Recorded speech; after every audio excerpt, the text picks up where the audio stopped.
সজনের শাক নিয়ে চলে এসেছি আমি। দেখুন আজকে আমি সজনের শাকটা কিভাবে রান্না করি। গুড মর্নিং ফ্রেন্ডস, আমি আজকে সজনের শাক দিয়ে মুসুরির ডাল বানাবো। তাহলে আপনারা দেখুন কিভাবে আমি বানাচ্ছি। মুসুরির ডালটা প্রথমে আমরা জলের মধ্যে দিয়ে দিয়েছি, এবারে আমরা ফেনা কাটবো।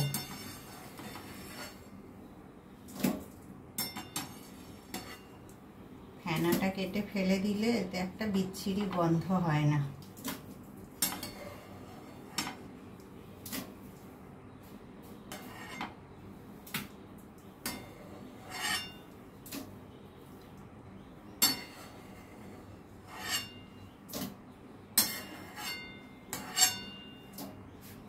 ফেনাটা কাটা হয়ে গেছে, এবার আমরা এর মধ্যে হলুদ দিয়ে দেব।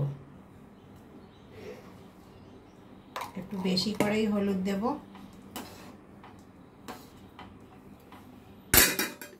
সামান্য সর্ষের তেল দিয়ে দেব।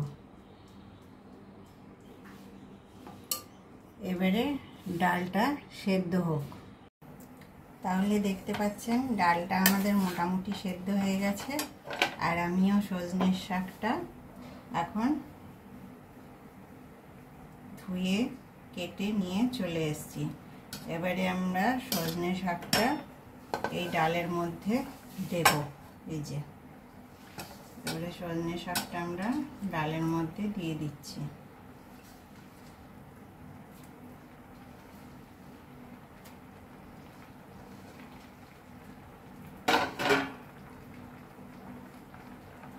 সজনে শাকটা ডালের মধ্যে দিয়ে একটু উল্টে পাল্টে আবার আরেকটু সেদ্ধ হতে দেবেন।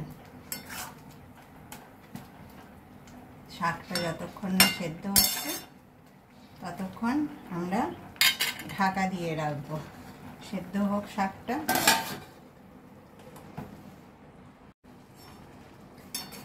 এবারে ডালটা আমাদের হয়ে গেছে, শাকটাও সেদ্ধ হয়ে গেছে, ডালটাও সেদ্ধ হয়ে গেছে। এর মধ্যে একটু জল দেব।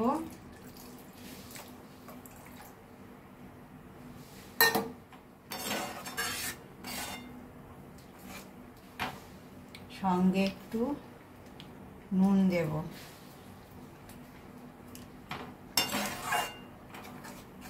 এবারে এটাকে একটু ফুটতে দেব, তারপরে আমরা ছুঁকবো। ডালটা ফুটে গেছে, এবারে ডালটা আমরা নামাবো। কড়াইটা ধুয়ে নিয়েছি, কড়াই এবারে সর্ষের তেল দেব। তেলটা গরম হোক।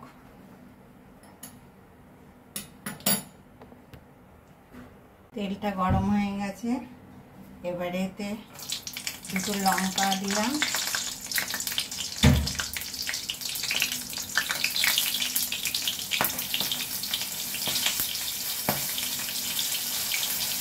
তারপরে কিছুটা পরিমাণে পেঁয়াজ,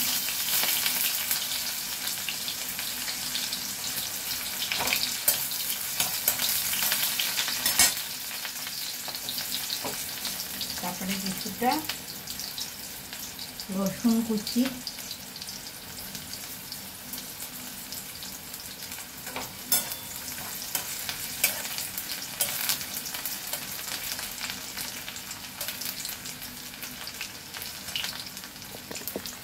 এবারে এগুলোকে লাল করে ভাজতে হবে।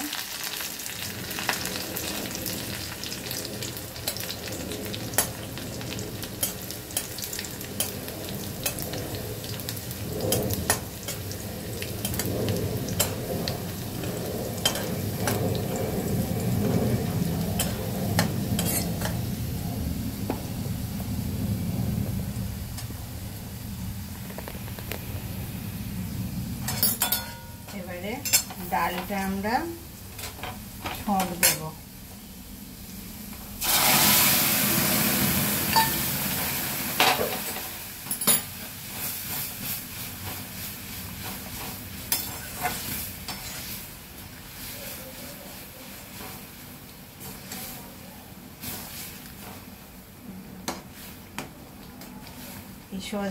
সজনে পাতা খেলে যাদের হাই প্রেশার আছে তাদের প্রেশারটা কম করাতে সাহায্য করে। এটা খুব ভালো ওষুধ। তাহলে আমাদের ডাল রান্না শেষ। এরকম গাঢ় গাঢ় হবে।